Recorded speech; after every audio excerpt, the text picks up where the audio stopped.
안녕하세요. 오늘은 제가 좋아하는 방울복랑금 시리즈에 대한 이야기를 해볼까 합니다. 저 같은 경우는 이 방울복랑을 참 좋아하는데요. 이 방울복랑은 참 종류가 참 많습니다. 일반 방울복랑도 있고, 그리고 방울복랑금도 있고, 호피복랑금도 있고, 그리고 청복랑금도 있고 황금복랑금도 있고 참 다양한 방울복랑이 있는데요. 그 첫 번째 지금 보여주는 그런 다육이는 일반 방울복랑입니다. 이 방울복랑 같은 경우는 잎이 동글동글하면서 시간이 지나면서 보랏빛으로 물이 들어가는 참 귀여운 그런 식물이라고 할 수 있는데요. 워낙 잘 자라고 또 잎이 잘 떨어지는, 그러나 또 회복을 잘하는 그런 품종이기 때문에 아마 다육이를 처음 시작하시는 분들 같은 경우는 이 방울복랑금을 한번 키우면서 다육이의 특징을 알아가는 것도 참 좋은 그런 품종이라고 할 수 있습니다. 이 방울복랑 같은 경우는 이 생장점에서 꽃대가 나오기 때문에 지금 안쪽을 보시면 아시겠지만, 영상을 보시면 아시겠지만 자구가 여러 갈래로 나오고 있죠. 번식하기가 참 좋은 그런 품종 중에 하나고, 워낙 잘 자라는 그런 품종이고, 그런 무던하게 계절의 변화에 그렇게 민감하지 않은 다육인데, 이 방울복랑 같은 경우는 계절의 변화에 그렇게 민감하지 않지만 조금 있다가 소개해드리는 방울복랑금 같은 경우는 좀 계절적인 변화에 좀 힘들어하는 그런 특징을 보여주고 있기 때문에, 오늘 알려드리는 방울복랑금의 특징을 좀 기억해 두셨다가 키운다 그러면 조금은 수월하게 성장을 시킬 수 있을 거라고 생각을 합니다. 지금 영상에 보이는 방울복랑 같은 경우는 한 2년 정도 키우고 있는 거고요. 지금 영상에 보이는 그런 방울복랑 같은 경우는 거의 6, 7년 이상을 키우고 있는 그런 품종이라고 할 수 있습니다. 6, 7년, 다육이를 6, 7년 정도 키운다라는 거는 그만큼 생명력이 좋다라는 거라고 생각을 하시면 되고요. 시간이 지나면서 이렇게 잎이 더 작아지면서 보랏빛 얼굴로 색감이 드는 그런 품종이라고 할 수 있습니다. 이 방울복랑 같은 경우는 잎이 떨어지면서 이렇게 새순이 나오면서 다시 성장을 하는, 그러면서 또 떨어지고 또 성장을 하는 참 특이한 식물이라고 할 수 있습니다. 그러나 키우는 데 있어서 어려운 것 같지만 또 생각보다 또 어렵지 않은 그런 품종이기 때문에 한번 관심을 가져보는 것도 좋고요. 이 방울복랑 같은 경우는 한번 손상을 입으면 회복하는 데 꽤 많은 시간이 걸리기 때문에, 손상이 오기 전에, 특히 뿌리 손상이 오기 전에 뿌리 관리를 좀 기본적으로 해주는 게 좋다라는 말씀을 드리고 싶고요. 뿌리가 좋지 않다라는 것을 어떻게 알 수 있냐면, 잎이 작아지면서 잎이 자꾸 떨어집니다. 그럴 때는 과감하게 뿌리를 정리를 해서 한 3, 4개월 새 뿌리를 키운다 생각하고 분갈이를 해준다 그러면 다시 이런 모습으로 키울 수 있습니다. 지금 이 뒤쪽을 보시면 아시겠지만 한번 무너졌다가 다시 회복하는 그런 얼굴을 보여주고 있고, 이렇게 풍성한 얼굴을 이렇게 다시 성장을 하고 있는 품종이고요. 지금 영상에 보이는 이 방울복랑 같은 경우도 호피방울복랑금이었는데, 지금 이쪽은 떨어지고 다시 회복을 하고 있는데, 회복을 하면서 다시 일반 복랑으로 돌아가고 있는 그런 모습을 보고 있고요. 이 뒤에 있는 복랑금 같은 경우는 무지성 방울복랑금인데, 이 무지성 방울복랑금의 장점이 뭐냐면, 일반 방울복랑금보다 여름을 좀 쉽게 날 수 있는데, 이렇게 시간이 지나면서 올금이 나오면서 전체적으로 다시 정상적인 모습으로 돌아갈 가능성이 높기 때문에, 방울복랑금 무지 같은 경우는 키우는 재미는 있지만 이렇게 올금으로 돌아갈 수 있다라는 걸 생각하면서 키우는 게 좋고요. 전체적으로 보면 이렇게 하얀 백분이 얼굴에 내려앉으면서 보랏빛으로 단풍이 들어가는 모습이 참 매력적인 품종이기 때문에 한번 관심을 가져보는 것도 괜찮을 것 같습니다. 일반 방울복랑 같은 경우는 봄, 여름, 가을, 겨울 그렇게 문제없이 키울 수 있지만, 그래도 여름은 조심해야 되기 때문에 일반 성장하는 봄, 가을까지는 저 같은 경우는 10일 간격으로 물을 주는데, 가장 중요한 거는 잎을 꼭 만져봅니다. 만져보면서 말랑말랑 거릴 때 물을 준다 라고 생각을 하시면 되고요. 분갈이는 이 방울복랑 같은 경우는, 저 같은 경우는 보통 6개월마다 이렇게 분갈이를 해주기 때문에 뿌리가 이렇게 노쇠화되는 그런 시간적인 부분을 줄여줍니다. 그러나 가끔은 1년 단위로 해주는 그런 방울복랑 같은 경우는 잎이 떨어지는 그런 증상들이 보여지기 때문에 6개월 단위가 가장 적당하다라고 생각을 합니다.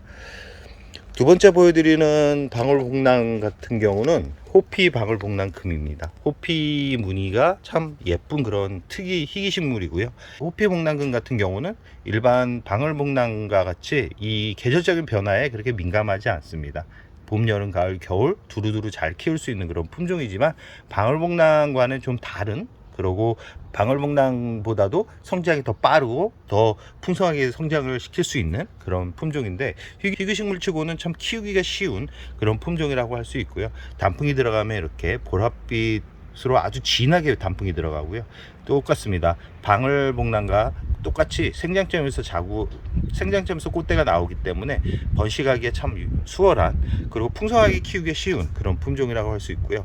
보통 여름에 이 방울복랑금이나 호피복랑금을 이렇게 잎이 떨어지는 그런 증상들을 보여주는데, 그 부분은 대부분 너무 강한 직광에서 키우거나 아니면 뿌리가 아무래도 화분 속에서 너무 오랫동안 머물러 있었을 때 그런 증상들이 발생합니다. 그렇기 때문에 항상 방울복랑이나 방울복랑금 같은 경우는 봄에 특히 3, 4월에 분갈이를 해주는 게 좋고요. 그게 아니라 그러면 엽을 나기가 쉽진 않지만 반음지에 놓고 키운다 그러면 잎떨굼 현상을 조금은 줄일 수 있는 그런 부분이 있기 때문에 이 방울복랑이나 방울복랑금은 6월 이후부터는 너무 강한 직광보다는 은은하게 들어오는 햇살에서 키우는 게 좋다 라는 말씀을 드리고 싶고요. 이 호피 방울복랑금은 방울복랑과 같은 방법으로 키우면 문제 없이 키울 수 있습니다. 세 번째는 방울복랑금입니다. 가장 어려워하는 그런 품종 중에 하나인데, 저 같은 경우는 분갈이를 보통 이 친구만큼은 6개월마다 해주려고 합니다. 왜 그러냐면 여름을 참 힘들어하고 잎을 자꾸 떨구는 그런 증상을 보여주기 때문에 항상 여름이 오기 전에 저 같은 경우는 한 5월 중순 정도에 칼슘제를 한번 쳐줍니다. 칼슘제를 쳐주면 대부분 뿌리에 어느 정도 에너지를 주는 그런 작용을 하기 때문에 여름을 좀 수월하게 날 수는 있는데, 그렇다고 뭐 100% 잎이 떨구지 않는다라고 말씀을 드릴 수 없습니다. 그러나 안 뿌려졌을 때보다는 그래도 더 버티는 힘이 강했습니다. 그렇기 때문에 이 방울복랑금만큼은 5월 한 중순 정도에 칼슘제 한번 쳐주는 게 좋고요. 이 방울복랑금 같은 경우는 여름에 물을 주시면 안 됩니다. 물을 주게 되면 잎이 후두 떨어지는 그런 증상들이 보여주기 때문에 기온이 높아지는 30도가 계속 진행되는 그런 계절에는 물을 줄 때, 특히 7, 8월에는 물을 아주 조금 줘야 됩니다. 물을 너무 많이 주게 되면 잎이 다 떨어지고 줄기까지 문제가 되는데, 이 방울복랑금의 장점이 뭐냐면 잎이 줄기만 살아 있으면 잎은 다시 나옵니다. 그래서 아마 제가 방울복랑금을 좋아하는 그런 거라고 생각을 하는데요. 작년 여름에 지금 줄기가 다 떨어졌던, 줄기에서 잎이 다 떨어졌는데 지금 보십시오. 아주 바글바글하게 올라오고 있죠. 중간 줄기가 익었습니다. 뜨거운 여름에 익어서 결국은 살아있는 줄기까지만 잘라주었는데 이렇게 풍성한 군생을 만들어가고 있는데요.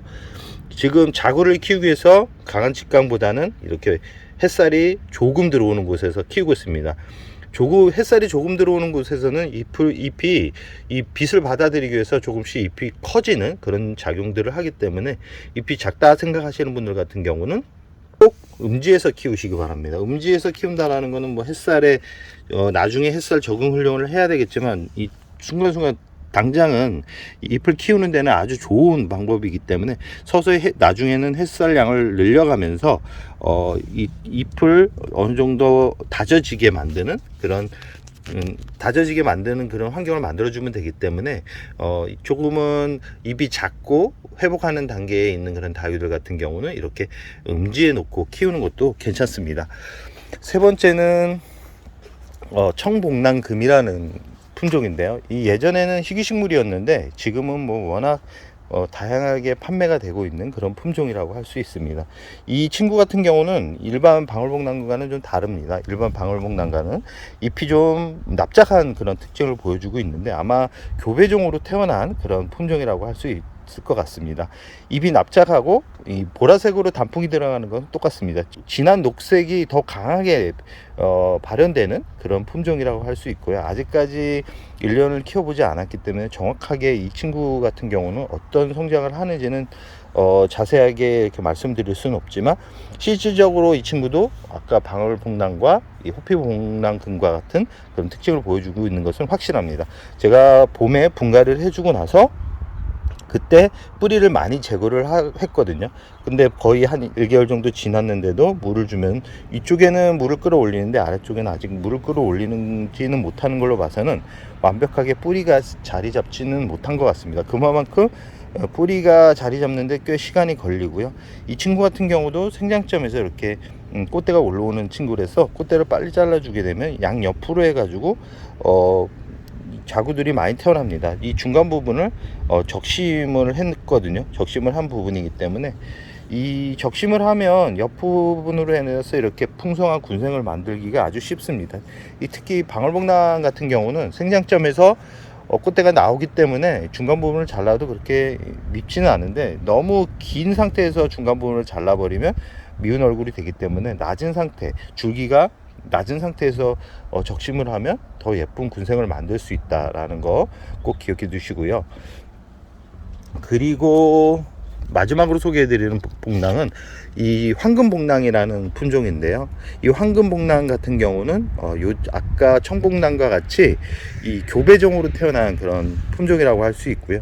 소용종입니다. 아까 방울복랑이나 방울복랑금, 호피복랑금 같은 경우는 대형종까지 자라는데, 이 황금복랑은 소용종이라고 생각을 하시면 되고요. 지금 사이즈가 가장 크게 성장한 모습이라고 생각하면 되고요.